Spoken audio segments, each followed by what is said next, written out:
Amén, amén. Muy buenos días, mis hermanos queridos. Santo, santo, santo es el Señor. Gloria a Dios. Muy buenos días a todos mis hermanos y amigos presentes. Hoy les voy a tratar un tema muy interesante. El profeta Jeremías vivió en los últimos días de la desintegrada nación de Israel. Acertadamente, él fue el último profeta de Dios, que éste había sido enviado a predicar al reino del sur, formado por las tribus de Judá y Benjamín. Dios repetidamente había advertido a Israel que detuviera su comportamiento idólatra, pero ellos no escucharon, así que se separó las 12 tribus en dos, enviando las 10 tribus del norte en cautiverio a manos de los asirios. Luego, Dios envió a Jeremías a Judá para darles la última advertencia antes de echarlos de la tierra, diezmando la nación y enviándolos al cautiverio en el reino pagano de Babilonia. Jeremías, un hombre fiel y temeroso de Dios, fue llamado a decirle a Israel que por causa de no arrepentirse de su pecado, su Dios se había apartado de ellos y ahora estaba preparado para expulsarlos de la tierra por parte de un rey pagano. Mis hermanos, no hay duda que Jeremías, quien solo tenía 17 años cuando Dios lo llamó, tenía una gran lucha interna por el destino de su pueblo. Y él les suplicó que escucharan. El profeta Isaías es conocido como el profeta llorón, porque lloró lágrimas de tristeza, no solo porque sabía lo que iba a suceder, sino porque, sin importar cuánto se esforzaba, el pueblo no escuchaba. Además, no encontró consuelo de parte de nadie. Dios le había prohibido casarse o tener hijos. Esto lo corroboramos en Jeremías capítulo 16, versículo 2. Y sus amigos le habían dado la espalda. Así que además de tener la carga de saber del juicio venidero, porque iba a decirle cómo serían las terribles condiciones en un corto tiempo, con bebés, con niños, adultos, muriendo de dolorosas enfermedades, con sus cuerpos sin poder ser enterrados, y sus cuerpos siendo devorados por las aves. Jeremías capítulo 16, versículo 3 y 4 corrobora esta gran tragedia. Obviamente el pueblo de Israel se había endurecido por los efectos insensibles del pecado, que ya no creían ni en Dios, ni tampoco tenían temor hacia Él. Es más, ya ni siquiera disimulaban sus pecados. Así de duro tenían ya sus corazones. El profeta Jeremías predicó durante 40 años y ni una sola vez vio un verdadero logro en el cambio o sensibilización de los corazones y las mentes de un pueblo obstinado y sobre todo idólatra. Los otros profetas de Israel, ustedes recordarán que habían sido testigos de algunos logros, al menos por un poco de tiempo, pero Jeremías no. Él estaba hablando, por así decirlo, a una pared de ladrillos. Sin embargo, sus palabras no fueron desperdiciadas. En cierto sentido, sus palabras eran perlas echadas delante de los cerdos que estaban trayendo convicción a cada persona que las escuchaba, aunque se negaron a prestar una atención a la advertencia. Jeremías trató de hacer que el pueblo comprendiera que el problema de ellos era la falta de fe, confianza y fe en Dios, junto con la falta de temor que hizo que lo menospreciaran. Mis hermanos, es muy fácil dejarse llevar por una falsa sensación de seguridad, especialmente cuando el enfoque no está en Dios. La nación de Israel, al igual que muchas naciones hoy en día, había dejado de colocar a Dios en primer lugar y lo habían reemplazado con dioses falsos, aquellos que no lo hacían sentir culpable ni traían convicción de pecados y los hacía sentir como que todo era color de rosas. Dios había liberado a su pueblo de la esclavitud en Egipto, había realizado milagros delante de ellos e incluso había dividido las aguas del mar a favor de ellos para que pudieran escapar. A pesar de todas estas demostraciones del poder de Dios, regresaron a las falsas prácticas que habían aprendido en Egipto, haciendo incluso votos a la falsa reina del cielo, además de realizar otros ritos y ceremonias que formaban parte de la cultura y la religión egipcia. Dios finalmente los entregó a su idolatría diciendo: así que vayan, cumplan sus promesas y votos a ella. Jeremías 44:25 para corroborar. Jeremías se desanimó.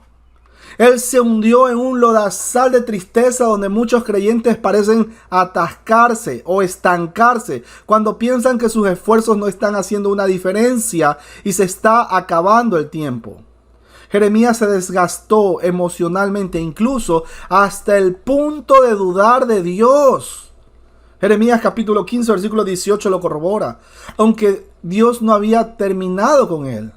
Jeremías 15:19 registra una lección para que cada creyente recuerde que cada vez que usted se sienta solo, amigo, creyente, inútil, desanimado y cuando esté dudando en su fe, por tanto así dijo el Señor: si te convirtieres, yo te restauraré y delante de mí estarás, y me entresacares lo precioso de lo vil, serás como mi boca. Conviértanse ellos a ti y tú no te conviertas a ellos. El apóstol Pablo decía que no nos amoldemos o no nos acomodemos a las modas de este tiempo o de este siglo. Dios le estaba diciendo a Jeremías: vuelve a mí y restauraré, escuchen bien, restauraré el gozo de tu salvación. Ojo, que no le dijo: te voy a devolver tu salvación, sino que le dijo: restauraré el gozo de tu salvación. Recordamos que la salvación está doblemente asegurada en manos de Dios. Romanos capítulo 8, versículo del 35 al 39 para corroborar. Estas palabras son similares a las que escribió David cuando él se arrepintió de sus pecados con Betsabé. Salmos capítulo 51, versículo 12 para corroborar. Lo que podemos aprender de la vida de Jeremías es el consuelo de saber, al igual que cada creyente, incluso los grandes profetas de Dios, pueden experimentar el rechazo, la depresión y el desánimo en su caminar en el día a día con el Señor. Esta es una parte normal del crecimiento espiritual, porque nuestra naturaleza pecaminosa lucha contra la nueva naturaleza, lo que es nacido del Espíritu de Dios, de acuerdo a Gálatas 5:17. Porque el deseo de la carne es contra el Espíritu y el del Espíritu es contra la carne, y estos se oponen entre sí para que no hagáis lo que quisierais. Pero así como Jeremías descubrió, nosotros podemos saber que la fidelidad de nuestro Dios es infinita, incluso si somos débiles, si somos infieles. Él es quien permanece fiel.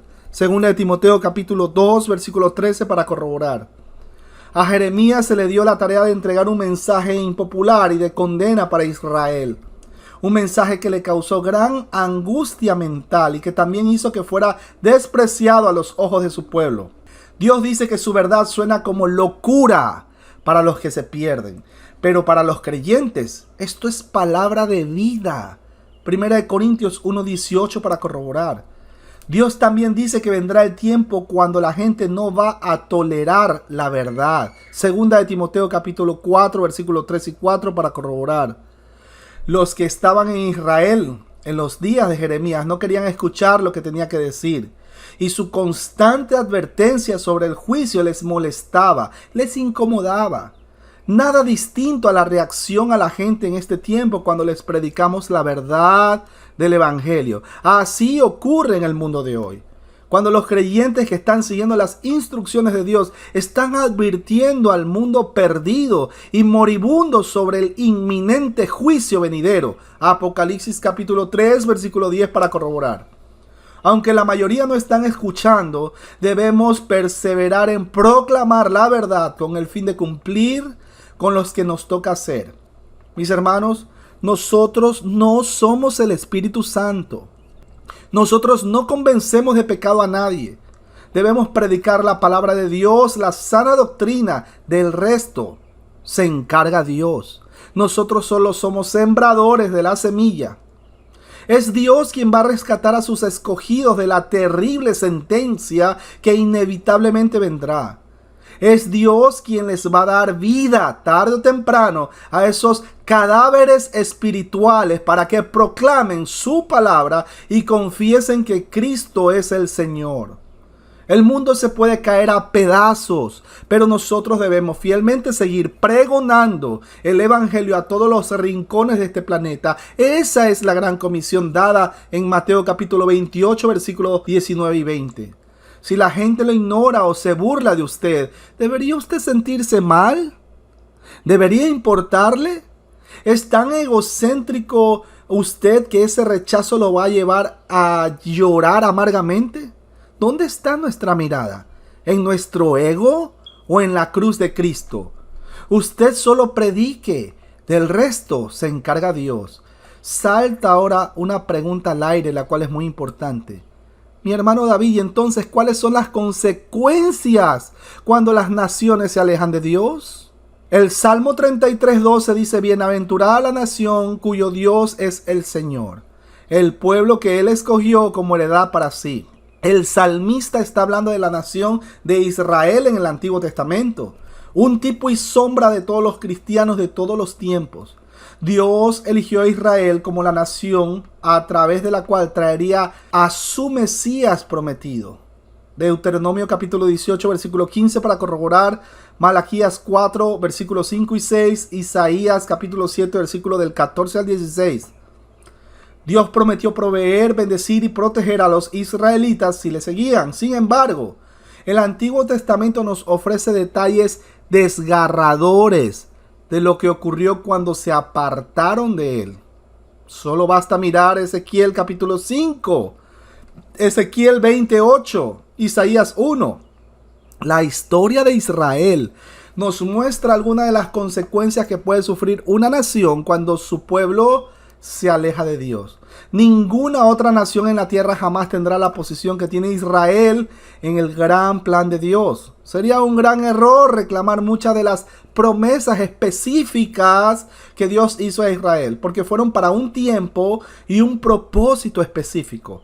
Por ejemplo, a las naciones de hoy no se les ha prometido cosechas abundantes y ganado en buen estado si obedecen la ley de Moisés.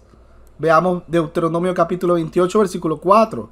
Esa promesa era para Israel bajo el antiguo pacto en la tierra prometida. La bendición estaba específicamente ligada a la tierra de Israel, versículo 11. No obstante, muchos de los principios generales que se encuentran en las Sagradas Escrituras, mis hermanos, son aplicables a todo el mundo. Podemos aprender de la historia de Israel lo que generalmente se puede esperar cuando las naciones honran al Señor y lo que generalmente se puede esperar cuando se rebelan contra sus mandatos. Recuerden que detrás de un mandamiento de Dios hay sabiduría. Ejemplo, no matarás. Ay, ¿y por qué Dios pone ese mandamiento? Bueno, mate. Y se va a dar cuenta después que usted va a estar encerrado en la cárcel durante mucha cantidad de tiempo. Detrás de todo mandamiento de Dios hay sabiduría. Cuando los israelitas honraban al Señor, destruían los templos de los ídolos y guardaban los mandamientos de Dios, el Señor intervenía activamente en su defensa cuando otras naciones luchaban contra ellos. Éxodo 14, por ejemplo. Tenemos ahí al Señor como defensor de la nación nueva de Israel. Cuando Moisés condujo al pueblo fuera de Egipto, el faraón y sus ejércitos lo persiguieron. El pueblo estaba aterrorizado y comenzó a dudar si Moisés sabía lo que estaba haciendo. Luego Moisés dijo al pueblo: no temáis, estad firmes y ved la salvación que el Señor hará hoy con vosotros, porque los egipcios que hoy habéis visto nunca más, para siempre los veréis. El Señor peleará por vosotros y vosotros estaréis tranquilos. Éxodo capítulo 14, versículos 13 y 14 para corroborar. Después el mar rojo se abrió, así milagrosamente. Versículos 21 y 22. Contrastando con esta intervención milagrosa, la Biblia nos da ejemplos de cómo Dios se negó a intervenir cuando la destrucción cayó sobre Israel. En el capítulo 24 de Segunda de Reyes se detalla el fin de la bendición de Dios sobre Israel. El pueblo que Dios había elegido en el Antiguo Testamento había desafiado al Señor, había construido templos de ídolos y sus vidas estaban llenas de fornicación, muerte y adulterio. Habían profanado el templo e ignorado la ley durante generaciones. Dios envió profetas como Jeremías para pedirles que se arrepientan, pero no quisieron escuchar y muchas veces mataron a esos mensajeros. Lucas capítulo 11, versículos 27 y 28 para corroborar. El Señor les había advertido repetidamente y cuando se negaron a escuchar les envió el juicio mediante invasores que los llevaron cautivos y destruyeron sus ciudades. Segunda de Reyes capítulo 24, versículo del 12 al 14 para corroborar. La que fuera una gran nación había sido abatida y perdió las bendiciones que Dios deseaba darle. El principio general que aprendemos de todo esto es que el pecado, mis hermanos, trae consecuencias negativas. Tarde o temprano los pecados nos van a alcanzar. Tenemos que confesarlos ante Dios. Gálatas capítulo 6, versículo 7 dice que es la advertencia de Dios a los individuos y a las naciones de que Él no será burlado. Cosechamos lo que sembramos. Muchas naciones del pasado ya no existen, habiendo atraído el juicio de Dios sobre sí mismas por sus pecados. Ejemplo, Edom, Jeremías 49, versículos de 17 al 22. Asiria, lo corroboramos en Sofonías capítulo 2, versículos del 13 al 15. Sodoma, Génesis capítulo 18, versículo 20 para corroborar.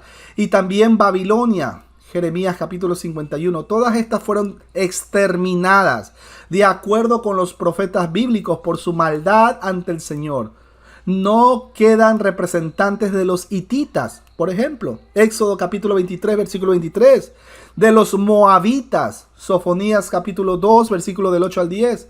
Ni tampoco de los filisteos, Sofonías capítulo 2, versículo 5. A causa de su obstinada rebelión contra el Señor. Mis hermanos, la nación de los Estados Unidos ha pasado la raya y se ha burlado en la cara de Dios definitivamente. Dios está aguantando su ira con tanta misericordia. Dios bendijo a Israel, prosperándolo cuando el pueblo lo honró. Dios los había llevado a una tierra que fluía leche y miel. Números 14, 18 para corroborar. Cuando le obedecieron, les prometió proporcionarles todo lo que necesitaran y proteger sus vidas. Éxodo 23 para corroborar, versículos 25 y 26. Se preocupó de que vivieran en paz y felices. Les ordenó honrar sus días de reposo para que tuvieran descanso. Levítico 19:30. Ahora bien, cuando Israel siguió a reyes malvados en la idolatría y la prostitución, Dios envió hambrunas y pestilencias a la tierra que amaba. Ezequiel 5:17 para corroborar. De esto aprendemos que el Señor se deleita en prosperar a sus siervos leales. Proverbios 13:21 también corrobora esto. La riqueza material, mis hermanos queridos, no es prueba de que Dios está bendiciendo a una nación, ya que los reyes y países malvados también prosperan. En cambio, cuando honramos al Señor y obedecemos sus mandatos, cosechamos los beneficios de vivir una vida honorable, moralmente correcta y honesta, sabiendo que estamos haciendo la voluntad de Dios. Una nación que honra las leyes de Dios también cosecha ese beneficio. La historia muestra que los que no lo hacen por lo general se destruyen a sí mismas. Dios nos da sus leyes para nuestro propio bien. Él nos creó para tener comunión con Él y caminar en rectitud. Cuando lo hacemos, vivimos dentro de los límites saludables que Él estableció y estamos protegidos de gran parte de la angustia, indistintamente si el mundo se cae a pedazos de tanta inmoralidad social, moral, política y espiritual. Por otra parte, cuando una nación se aleja del verdadero Dios y se convierte en su propio Dios, el Señor quita su mano protectora y permite que esa nación experimente el mundo que ha querido. Por cierto, nada se escapa de su conocimiento. Romanos capítulo 1, versículo 18 al 32 nos muestra la progresión de personas y naciones que han desafiado a Dios y han redefinido la moralidad, la homosexualidad, la lujuria desenfrenada y la idolatría son parte del juicio de Dios sobre una nación que se ha alejado de Él. Por cierto, aprovecho para hacerles la invitación para que vean los estudios de Romanos que están siendo grabados en el canal del hermano David Silva. Para concluir, mis hermanos, la buena noticia es que Dios conoce a los que son suyos y promete recompensarlos, incluso cuando todos los demás se han alejado. Malaquías capítulo 3, versículo del 3 al 18 contiene uno de los pasajes más reconfortantes del Antiguo Testamento. Nos dice que Dios está vigilando, que lo conoce todo y que juzgará con justicia. Incluso cuando una nación se aleja de Dios, las personas de esa nación pueden seguirle y seguir todo lo que quieran y saber que sus nombres están escritos en el libro donde Dios los recuerda. Qué alegría, mis hermanos, descansar en el Señor. No desmayemos, no nos desesperemos si la gente rechaza nuestra predicación. No nos sintamos tristes como lo hizo el profeta Jeremías. Claro, somos seres humanos, nos sentimos afligidos. Miren, mis hermanos, no importa si nos vituperan. La Biblia dice: bienaventurados los vituperados por causa de su nombre. Qué honor servir a Dios indistintamente de hacerlo en medio de la caótica situación de estos últimos tiempos en los que estamos viviendo. Sea bendito el nombre del Señor y que tengan un excelente día.